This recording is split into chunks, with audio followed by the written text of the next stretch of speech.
Assalamualaikum warahmatullahi wabarakatuh. Selamat pagi. Berjumpa kembali dengan Pak Hadi Subakti dalam mata kuliah Bahasa Indonesia.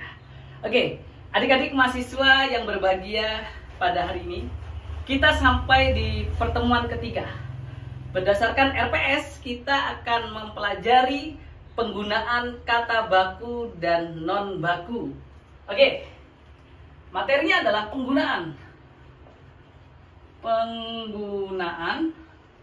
kata baku dan kata non baku. Artinya apa?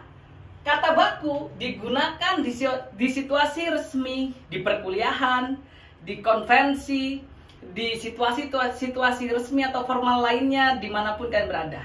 Khusus untuk di perkuliahan, kata baku harus kalian pahami, baik ragam tulisnya ataupun ragam lisannya. Contohnya apa nih? Contohnya, ketika kita mengenal kata asingnya, standardization. Standardization kita ketahui itu adalah bahasa UK, bahasa United Kingdom, bahasa Inggris. Nah, adik-adik mungkin sudah sering dengar bahwasanya standarisasi, Pak, dalam bahasa Indonesianya. Standarisasi. Boleh Bapak katakan ini salah. Mengapa salah?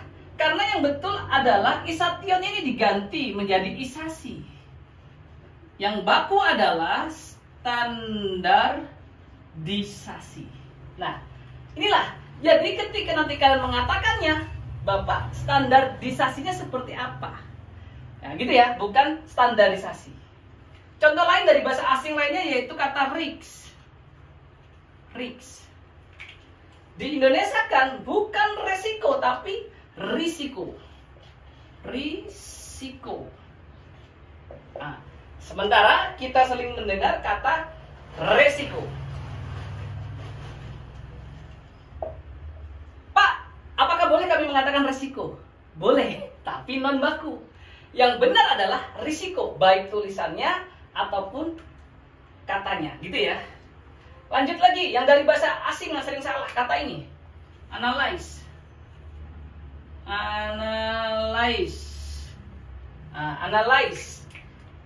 Ketika di Indonesiakannya ini diganti is, berarti yang betul analis.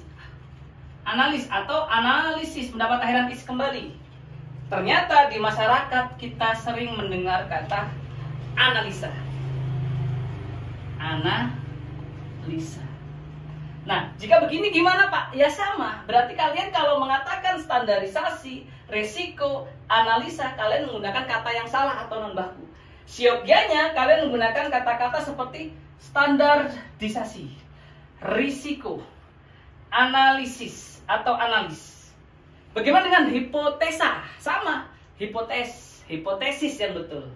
Diagnosis yang betul, bukan diagnosa. Nah, jikalau begitu, apakah hanya bahasa Inggris, Pak, yang sering salah? Tentunya seperti ini memang iya. Tapi secara nyata kalian mengenal kata lemari dari almari, kursiun jadi kursi, kemudian isnin jadi senin, itu adalah bahasa-bahasa Arab. Jadi tidak hanya bahasa Inggris, tapi kebanyakan memang bahasa Inggris yang sering kita keliru. Mengapa bisa terjadi? Karena inilah padanan-padanan yang memang harus kita pahami. Belum lagi kata-kata seperti ini, Mas Mbaknya. Himbauan, handal, hutang, silahkan, terlanjur. Nah, mengapa kata-kata ini salah? Karena kebiasaan ya. Himbauan kata dasarnya imbau. Jadi yang benar adalah, ini yang salah, yang benar adalah imbauan. Nah, hanya dicoret. Gitu ya. Mengatakannya gimana Pak? Diimbau atau imbauan kepada para mahasiswa. Nah, kata dasarnya adalah andal. Jadi hanya dicoret, yang betul adalah andal. Ini yang benar, ini yang salah. Untuk istilah-istilah yang sering tersebut hutang, nah, yang teriak paling nyaring hutang, itu banyak hutangnya. Padahal yang benar adalah utang, bukan hutang. Yang benar adalah utang. Bagaimana dengan kata pihutang, Pak? Ya sama, nggak ada hutang pihutang jadi utang piutang. Tidak ada huruf H di sini. Nah, untuk adik-adik yang nanti bakal berorganisasi, kami persilahkan Dinda Kanda masuk. Bukan silahkan, tapi silakan. Silakan. Huruf H-nya tidak ada. Ini yang benar, ini yang salah. Untuk kata terlanjur, ini juga bahaya. R-nya tidak pernah ada, teman-teman. Yang benar adalah telanjur. Nah, gitu ya. Ini yang hanya hilang, yang ini R-nya hilang. Apakah hanya terlanjur, Pak? Ada lagi terlantar, yang betul telantar. Terlentang, yang betul telentang. Nah, belum lagi kata-kata yang sebenarnya sudah sekian tahun yang lalu kita sering salah. Mungkin teman-teman baru ada yang menyimak hari ini. Seperti kata tolok ukur. Dianggap lucu. Karena kata tolak ukur itu memang tidak ada. Berarti menolak. Yang benar adalah tolok ukur. Tolok ukur. Ini yang benar, teman-teman. Bertolok. Sekedar. Sekedar. Nah, mbak-mbaknya mungkin kalau ke toko perhiasan bertanya, kadarnya berapa? 23 karat atau 24 karat untuk permata atau perhiasannya. Jadi bukan sekedar, yang benar adalah sekadar, karena kata dasarnya kadar.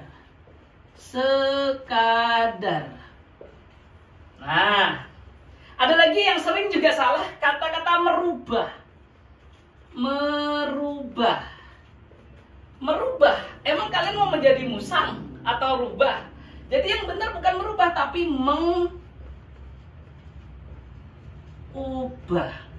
Nah, untuk awalan meng dan awalan-awalan lainnya bersemedi kita akan Pak Adi sampaikan di pertemuan keempat pembahasan tentang penggunaan kalimat efektif.